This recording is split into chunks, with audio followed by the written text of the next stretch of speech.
Actu, résultats, interview, décryptage, équipe de France. Tous les jours, avec le Midi Olympique, c'est le journal de la Coupe du Monde.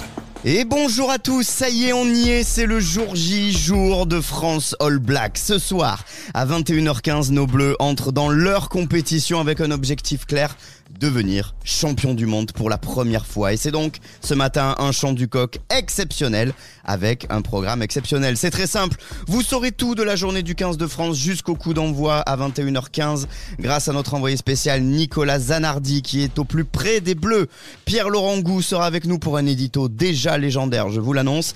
Et les dernières indiscrétions sur la cérémonie d'ouverture, un tour de France des fanzones pour que nos cœurs bleus battent à l'unisson ce soir. Et la talonneuse du 15 de France féminin qui connaît bien ses grands rendez-vous, Agathe Socha en invité. L'excitation est maximale ce matin et on commence par un son que vous allez beaucoup entendre, c'est le son du jour.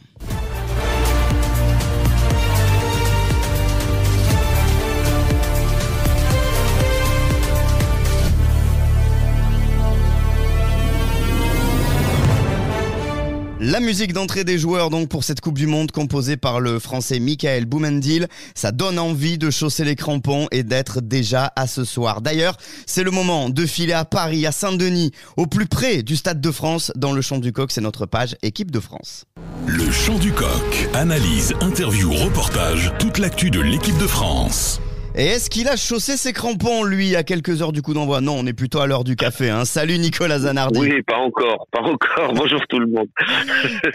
Nicolas, c'est jour de match, on est hyper excités, comme toi, j'imagine, à l'orée de cette ouverture de la Coupe du Monde avec ce France All Black qui déchaîne les passions. J'imagine que cette excitation, elle est aussi présente chez les joueurs. Sous quelle forme? Sous forme de pression positive, sous forme d'attente, d'excitation? Dis-nous tout. Ce sera tout l'enjeu. Parce que la réalité, c'est que personne n'en sait rien. Est-ce qu'ils vont être mangés par l'émotion comme ça avait été le cas en 2007? Est-ce qu'au contraire, ils vont se servir de cette ferveur populaire pour se transcender et faire une entame de match de dingue qui va renvoyer les All Blacks dans les cordes? On ne sait pas. Et c'est toute la beauté du sport, mais très personnellement, moi je les sens plutôt sereins. Je les sens plutôt. Fabien Galtier a utilisé le mot léger. Alors on connaît Fabien Galtier et sa tendance à en faire parfois un petit peu trop, mais malgré tout, il y avait plus qu'un fond de vérité. Voilà, ces joueurs, pour les connaître un petit peu, pour connaître notamment Hugo Mola qui est entraîneur au Stade Toulousain, qui connaît parfaitement la génération des Dupont, Ramos, etc. Il dit toujours que cette génération, elle l'étonne parce qu'ils sont capables, avant un grand événement, de jouer au badminton, de jouer à la pétanque, de ne pas laisser ressentir une quelconque pression, et ils vont en avoir besoin parce que ce soir, quand ça va monter après la cérémonie d'ouverture, etc., forcément on va avoir les jambes qui tremblent, forcément on va avoir le cœur qui bat vite, et voilà, l'enjeu ce sera de ne pas déjouer à ce moment-là. Oui, c'est d'ailleurs tout l'objet de l'échange qu'on va avoir avec Pierre-Laurent Gou dans quelques instants. Ils ont peut-être regardé l'équipe de France de foot qui s'est imposée pas très loin du Stade de France au Parc des Princes, et dont une partie de l'effectif sera au Stade de France ce soir pour soutenir leurs compères du 15 et du ballon ovale. Toi Nicolas, est-ce que tu peux nous donner quelques clés du match, quelques clés pour comprendre un petit peu ce qui risque de se passer ce soir? On a lu que les All Blacks avaient préparé un plan anti-Dupont. Est-ce que c'est vrai? Et est-ce que c'est vraiment possible, surtout, d'essayer de contrer le meilleur joueur du monde? Oui, c'est vrai. Et oui, c'est possible. Mais il faut pas voir ça comme un plan dans une équipe de foot où on cible un individu en particulier. Le plan anti-Dupont, pour caricaturer, en gros, ça va être d'abord pour les All Blacks de dominer devant. Parce qu'ils savent que au sein du 15 de France, il manque un Cyril Bay, il manque un Paul Willemse, il manque des joueurs à fort tonnage qui permettent de jouer dans l'avancée. Il manque Jonathan Danty aussi, bien sûr, je l'ai oublié. Et ils se disent que, en empêchant les Français d'avancer sur les premiers impacts, en gagnant les premières collisions, d'une, l'équipe de France n'aura pas un jeu aussi fluide que d'habitude, et deux, Antoine Dupont aura beaucoup plus de mal à s'exprimer. Ensuite, évidemment, ils vont lui imposer une grosse pression sur les bords de ruck, essayer de le chasser sur les jeux au pied, etc.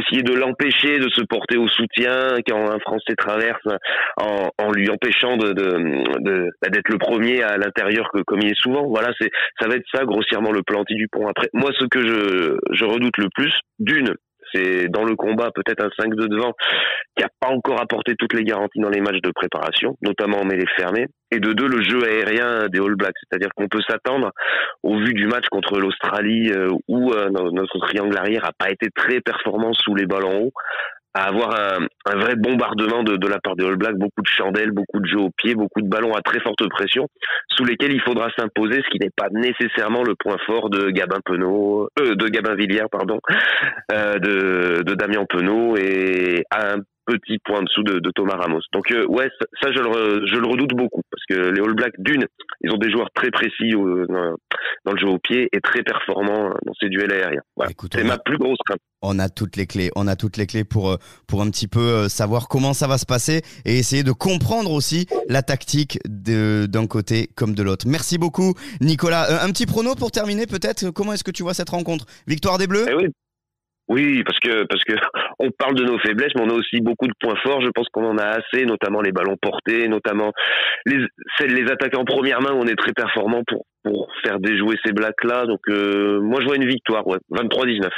Allez, 23-19, c'est le prono de notre envoyé spécial, Nicolas Zanardi, au plus près du 15 de France. Merci beaucoup Nicolas, bonne journée, bonne préparation. Avec grand plaisir, elle va être très longue la journée, on a hâte, on a tout ça. Et bon match à toi ce soir, bien évidemment.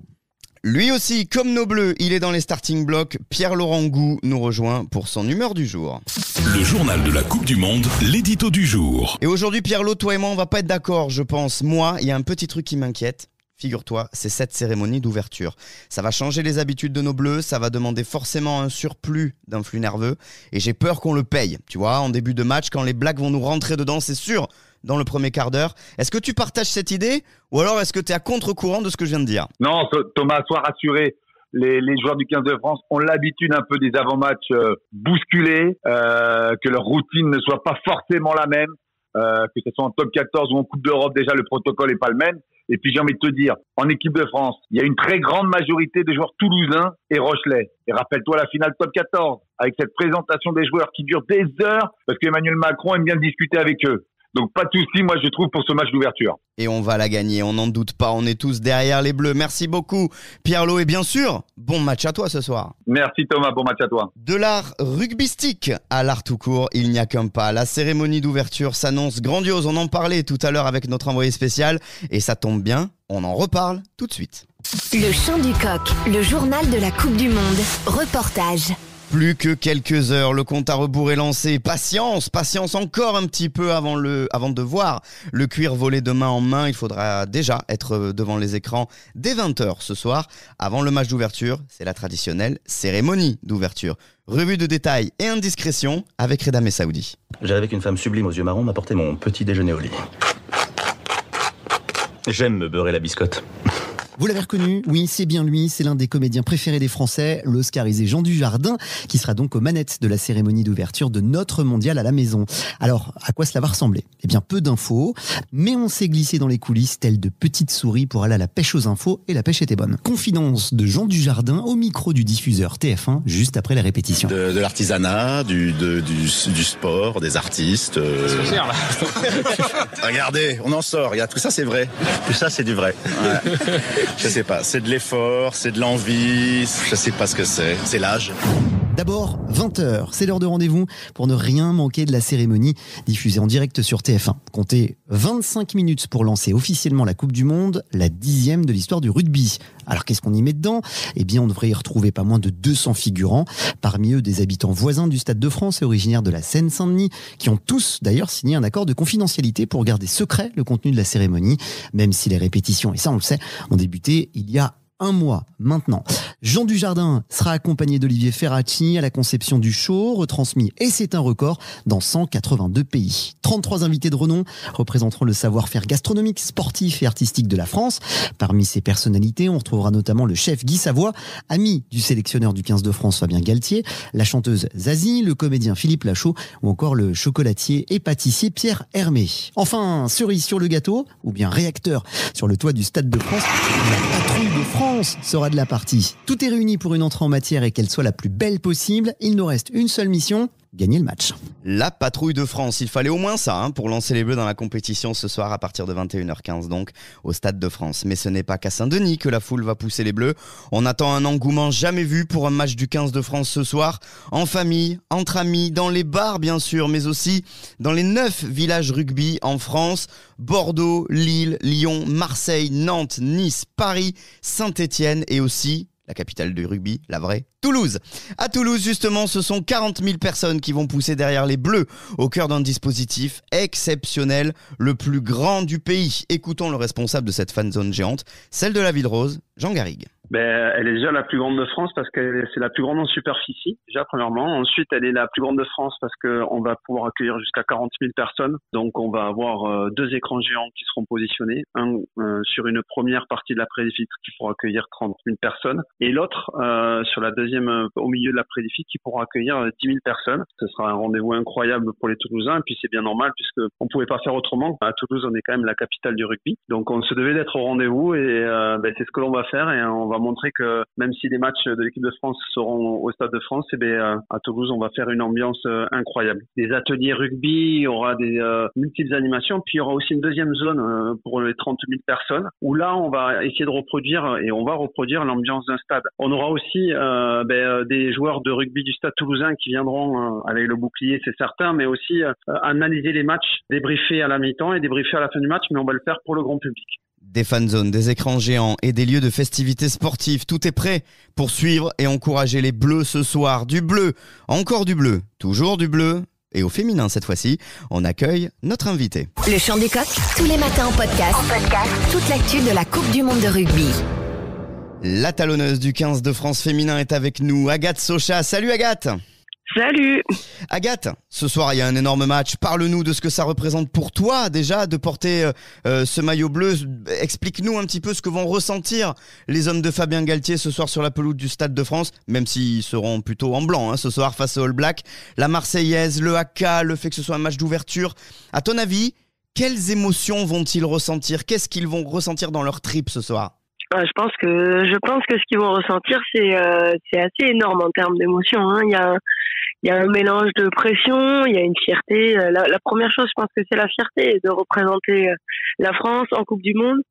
Voilà, il y a quand même pas mal de pression autour de ce match, pas mal d'attentes autour d'eux. Premier match de Coupe du Monde, premier match face aux Blacks. On sait ce que représentent les matchs face aux Blacks à chaque fois. Donc je pense qu'ils sont très impatients de démarrer ce match et de lancer surtout l'aventure Coupe du Monde avec un peu de pression, mais surtout beaucoup de cœur, on va dire. Beaucoup de cœur donc pour ces joueurs de l'équipe de France face à des All Blacks que l'on connaît bien. Toi aussi, tu as joué contre les All Blacks dans des matchs France-Nouvelle-Zélande en plus de légendes. C'est jamais des matchs comme les autres. Ça commence dès le haka. Il faut pas se laisser distraire et berner et impressionner par cette danse. Et ensuite, le match, c'est jamais des matchs comme les autres, les France-Nouvelle-Zélande. Ouais, exactement. Les France-Nouvelle-Zélande, ça a quand même une saveur particulière dans notre esprit. Et puis c'est un peu vrai sur le terrain parce qu'il y a un passif quand même avec la Nouvelle-Zélande. Il y a notamment des matchs importants. Voilà, je pense qu'on a récemment, on a tous en tête la finale de 2011 perdue par les Français. Donc ça marque des matchs qui sont assez exceptionnels, toujours très serrés. Il y a le haka qui fait partie de la préparation de ces matchs. Je pense qu'effectivement, voilà, comme tu l'as dit, il faut pas se laisser impressionner et sortir de ce match à ce moment-là.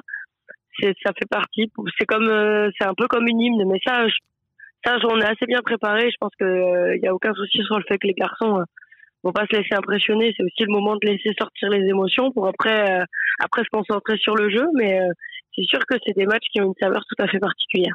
Agathe Socha, vice-championne du monde et talonneuse du 15 de France féminin avec nous dans le Chant du Coq. Merci Agathe et bon match. Merci, bon match.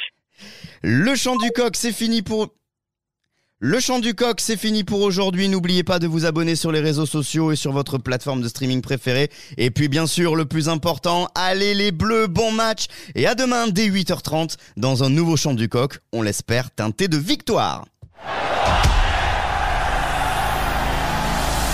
Actu, résultats, interview, décryptage, équipe de France. Tous les jours, avec le Midi Olympique, c'est le journal de la Coupe du Monde.